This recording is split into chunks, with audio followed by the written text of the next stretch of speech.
नमस्कार विद्यार्थी मित्रांनो, तुमचं मूल अभ्यास टाळतं का? रोज ओरडूनही काही फरक पडत नाही? मग या 5 सोप्या पद्धती वापरून पहा. नंबर 1, लहान लक्ष ठेवा. एकदम 3 तास अभ्यास सांगू नका. सुरुवात फक्त 20 मिनिटापासूनच करा. छोटं लक्ष पूर्ण झालं की मुलांचा आत्मविश्वास वाढतो. नंबर 2, कौतुक करा.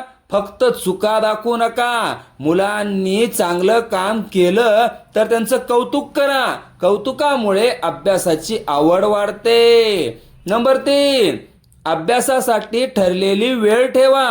रोज एकाच वेळेला अभ्यासाची सवय लावा. नियमित वेळेमुळे अभ्यास हा दिनक्रमाचा भाग बनतो. नंबर 4, तुलना करू नका.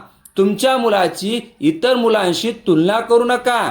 प्रत्येक मुलाची शिकण्याची गती वेगळी असते. नंबर 5, रोज 10 मिनिटे संवाद साधा. फक्त एवढंच विचारा, आज शाळेत काय नवीन शिकलास? हा छोटा संवादही मुलांचा अभ्यासात रस वाढवू शकतो. पालकांनो, मुलांना फक्त गुणांसाठी नाही तर शिकण्यासाठी प्रेरणा द्या. हा व्हिडिओ प्रत्येक पालकापर्यंत पोहोचवा. अशाच उपयुक्त शिक्षण टिप्ससाठी सक्सेस स्टडी आपला फॉलो करा. धन्यवाद.